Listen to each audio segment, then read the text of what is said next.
Good afternoon. Today is September 18th, 2019. My name is Olawale Okebola, Spartacus Trading Corporation. It's about 5 p.m. Eastern Standard Time.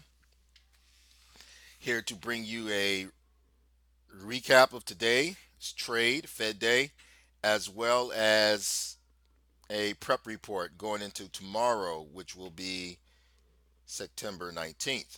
So let's talk about today first. Please refer to my Fed Day analysis video. Also, the Fed Day trade. Sorry that it was a long video. There's a lot going on. Um, as far as more complete analysis of what happened, or better yet, what did not happen today.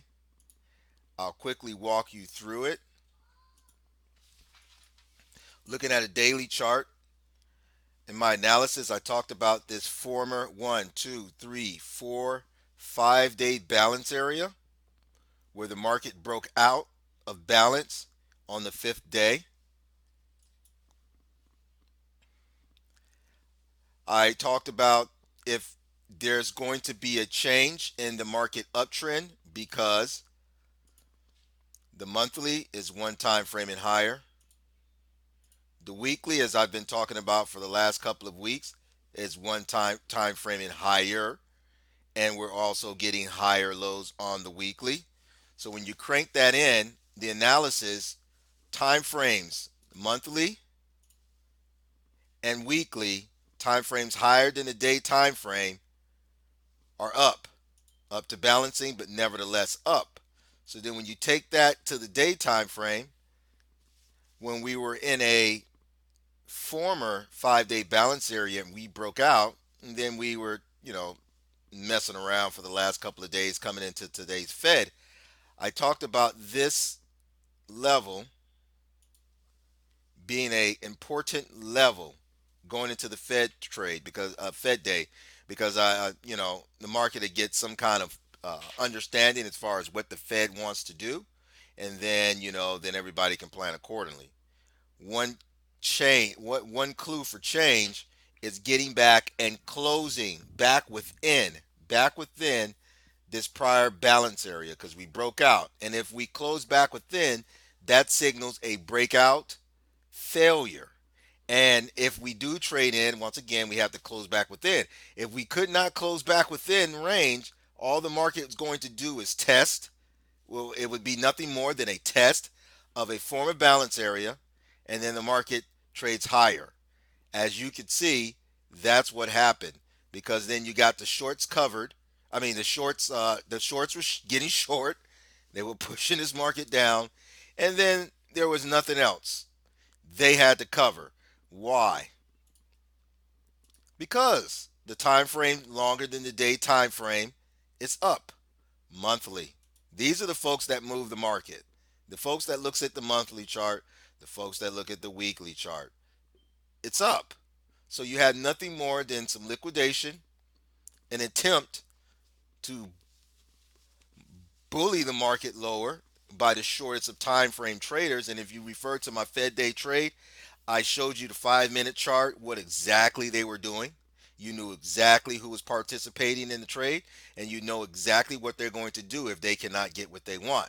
So I clearly demonstrated what was going on, and if they couldn't get what they want, what they were going to do. Think about it. If you're short, you're not getting what you want, you're going to cover. You're a cover, you're a buyer, you lift.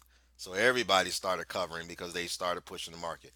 Nevertheless, so anyway, looking at the profiles, this double distribution from the 11th, September 11th, represented the breakout.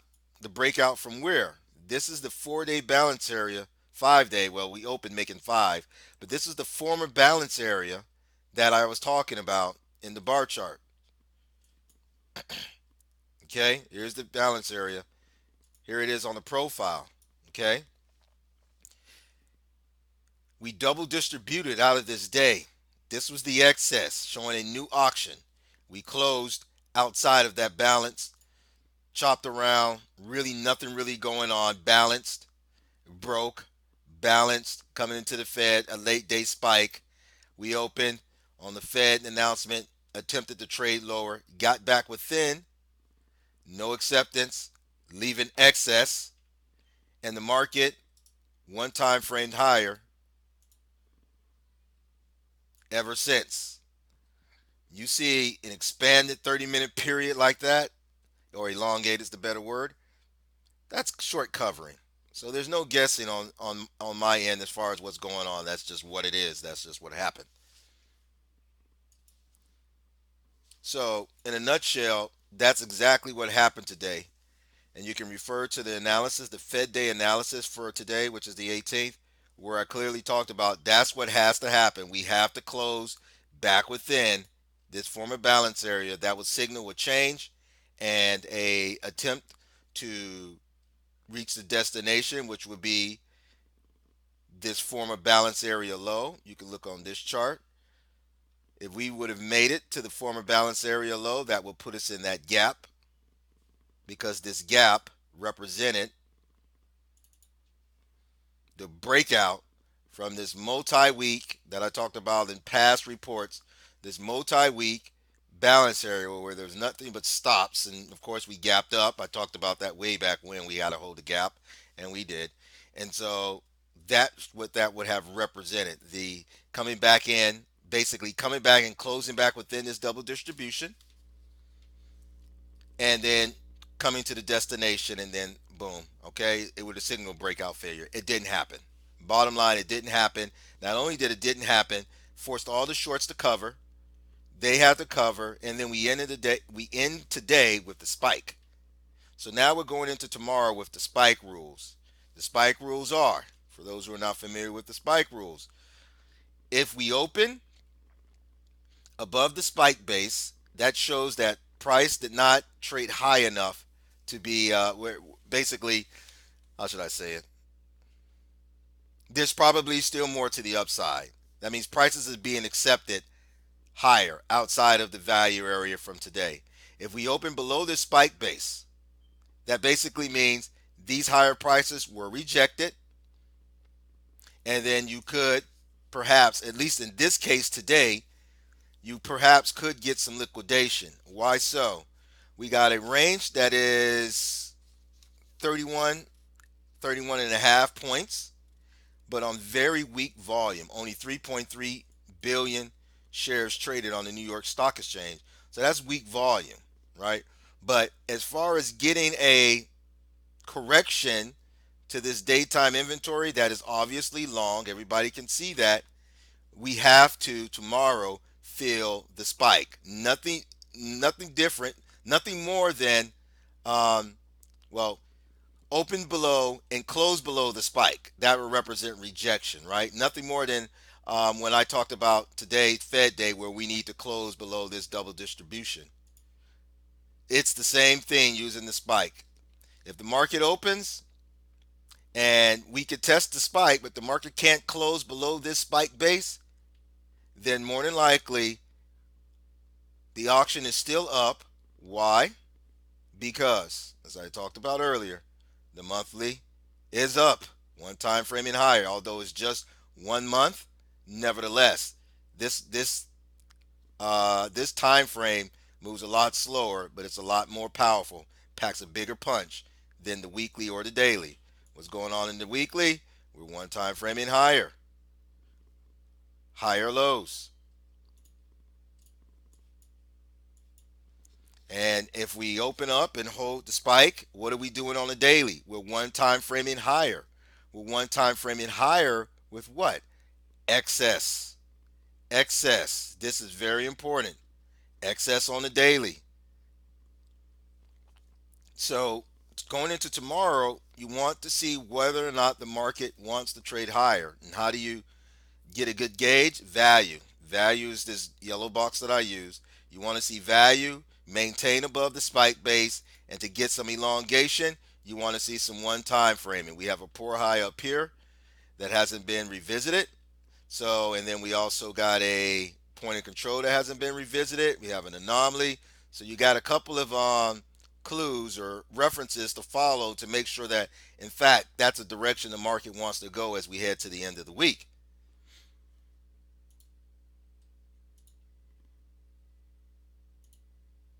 Using this chart,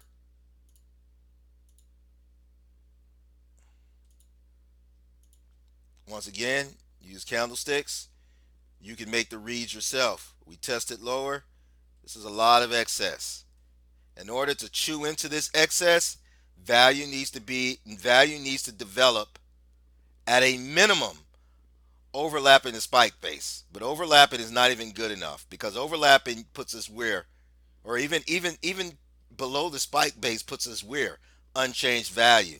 And that means we're just going to have a bunch of chop going back and forth, and everybody's going to be picking everybody's pockets.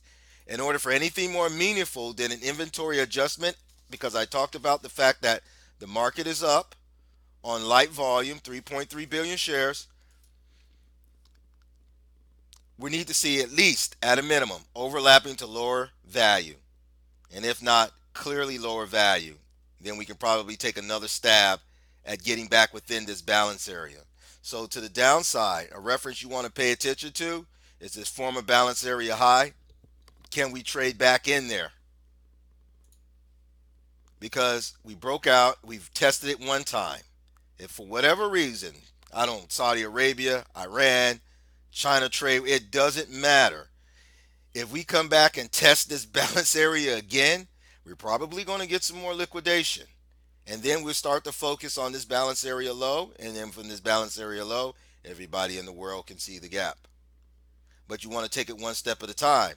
If the market shows no desire to even test this balance area again, if the market shows no desire to close below this spike base, the auction is it's on to the upside. Will not be surprised if we gap tomorrow. It's just a function of can we hold the gap?